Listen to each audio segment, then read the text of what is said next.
আমি রাস্তা দিয়ে হেঁটে যাচ্ছিলাম। রাস্তার সাইডে আগুন জ্বালানো দেখতে পেয়ে কাছে গেলাম। কাছে গিয়ে দেখি যে অন্যরকম এক ব্যাপার-স্যাপার। ছেলেপেলে ২ টা ইটের উপর একটা নেট দিয়ে বারবিকিউ তৈরি করছে। তো বারবিকিউ দেখতে কিন্তু মোটামুটি ভালোই হইছে। তেমন খারাপটা কিন্তু হয়নি। এখন খেয়ে দেখতে হবে যে আসলে কিরকম লাগে। তো দেখেন আগুন নিভানোর চেষ্টা করতেছে ওরা। এখন এই বয়সে যে এদের মাথায় এই বুদ্ধি কিভাবে আসলো আমি নিজেও জানি না। কিরকম লাগতেছে? ওহ! সেই মজা তাই না? গুড, চালিয়ে যাও। তোমাদের মাথা যে এত বুদ্ধি। দেখেন এর সঙ্গে টমেটোর সস আনছে যে বারবিকিউ টমেটো সস দিয়ে খাবে, টমেটোর সস দিয়ে খাইতে নাকি খুব মজা লাগে।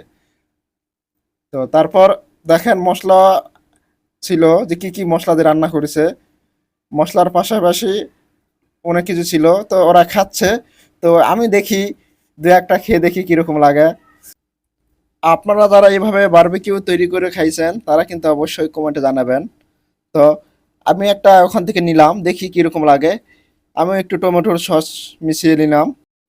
আমার হাতে আপনারা বারবিকিউ দেখতে পাচ্ছেন। তো দেখতে কিন্তু মোটামুটি সুন্দর হয়েছে। আমি এখন খেয়ে দেখতেছি কিরকম। খেতেও কিন্তু মাশাআল্লাহ অনেক সুন্দর।